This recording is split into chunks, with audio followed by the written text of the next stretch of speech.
What's up mga brother? Ito na naman si Juan ang motor ni Juan, and this time nandito tayo sa Alta Sociedad at Dugong Bughaw na event ng Kymco Philippines. Dito yan sa Brittany Palazzo.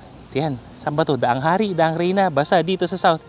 Naririnig nyo yung mga trompeta. Grabe, napaka-royal ng entrance. And that's all para masaksihan natin ang pinakabagong motor na i-release o na inirelease ng Kymco para sa atin.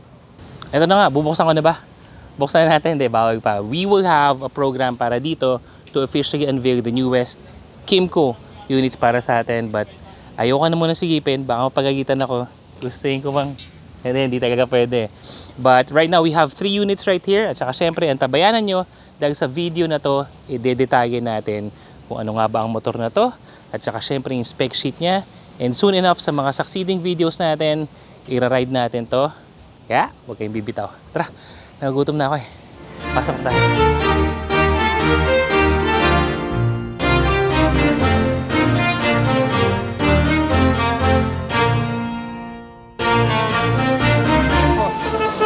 Wow! Stig, royal entrance. Thank you. Thank you, sir.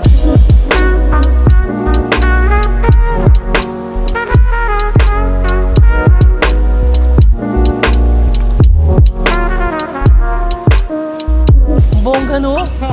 Like Mark Justin, as always, lagi natin kasama dito sa Kymco. Nagulat ako, sabi ko. Ganda ba?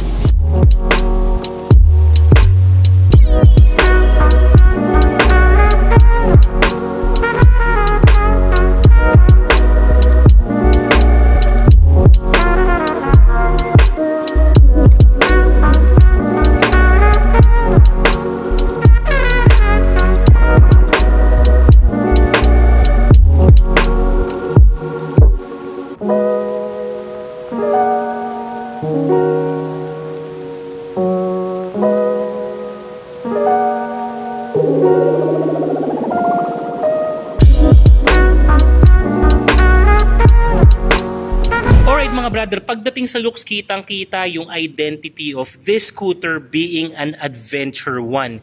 Yung beak, yung lapad, yung windshield, and everything else that goes in between, pati yung mga linyahan nito, speaks adventure. Siguro, sa susunod na review natin, once we take this out for a spin at talagang susubukin na natin sa real world, mas ide-detalye pa natin yung design. But one thing for me, given the colors, hindi masyado naglabas si Kymco ng maraming choices. That works for me because for this one, we only have the blue, the pearly black, and then the white. Very simplistic, very neutral, very elegant in design and in color choices. Pagdating naman sa makina, what we are dealing with here is 150cc 4-valve, 4-stroke, liquid-cooled fuel-injected engine na magbibigay sa atin ng horsepower na 11.2 kW at 8,500 RPM at max torque na 13.2 Nm at 6,500 RPM. Pagdating sa hatak, based on the spec sheet alone, mukhang hindi ka na talaga magpapahuli sa motor na to. So excited ako na makuha natin tong motor na to and really take this to an adventure para mabigyan ko kayo ng feedback kung kumusta nga ba yung actual ride na to pertaining to the engine performance. Ang maganda dito, okay ang makina based on the spec sheet. Pagdating sa brakes, you would have disc brake in front, disc brake din sa harap, at wag ka anti-lock braking system for both the front and the rear. So very impressive braking profile for the Dink R150, something na talagang they considered when it comes to safety. Habang nandito na rin tayo sa usapang preno, isingit ko na rin mga brother that this motorcycle is also equipped with traction control system. Ito yung function ng motor na ipe-prevent niya mag-overspin yung likod mo o yung gulong mo sa likod para maiwasan yung skidding na nagkukos din naman ng ilang mga semplang. So you have those really cool safety features that's associated with the wheels and the brakes na ABS na, harap at likod, tapos meron ka pang traction control system. For the suspension, what we have, telescopic fork in front, Tapos, good news, double rear suspension naman sa likod.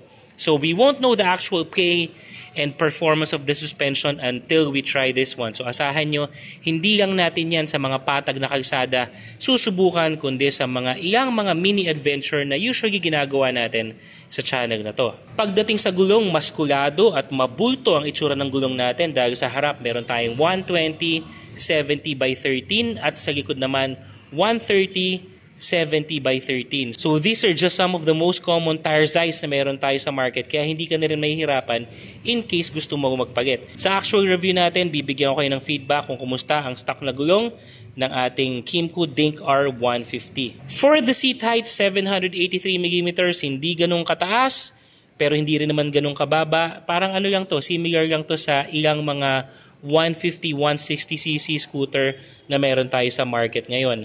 Ang impressive dito mga brother ay fuel tank. This motorcycle can house 10.7 liters worth of fuel. I'm curious kung ano ang fuel consumption nito. Sigurado susubukan natin yan. And given kung gaano kalaki ang tangke nito ng gasolina, saan kaya ang aabutin natin sa isang full tank nito? Naku, marami kayong aabangan sa mga next review natin. Iyan lang sa mga features na babanggitin ko para sa video na to is maganda ang design at ergonomics ng motor na to. It has that mini backrest pagdating dun sa seating space mo. So, komportable, tapos sasamahan mo pa ng extended footrest. So, less stress yan, more room for our feet para mag-stretch, lalong-lalo na pagdating sa mga pangmahaba ang biyahe. Malaki rin ang underseat compartment nito, nakasya ang isang full face helmet. Meron na rin itong USB charging port at wag ka sa harap. Ang cool din nito kasi naitatago yan. Keyless na rin to mga brother, so meron na lang tayo ditong turning knob that controls opening of the gas tank and the seats and turning on the motorcycle. So similar to the KRV and some of the signature Kymco bikes that we currently have. All LED lighting na rin to, so it's very energy efficient, at the same time maganda na rin yung styling ng mga ilaw niya. I'm very excited na itry talaga tong motor na to. At isa pa nga pala sa mga features, sa safety features, meron tong tinatawag na emergency brake warning, kung saan itong mga signal lights natin biglang mag-iilaw yan if you are, let's say, cruising at a 60 kilometers per hour speed tapos napabigla ang preno ka. So bukod sa rear brakes mo, iilaw yung emergency brake warning na yan as a signal naman doon sa kasunod mo para maiwasan na sila naman ay bumangga sa'yo.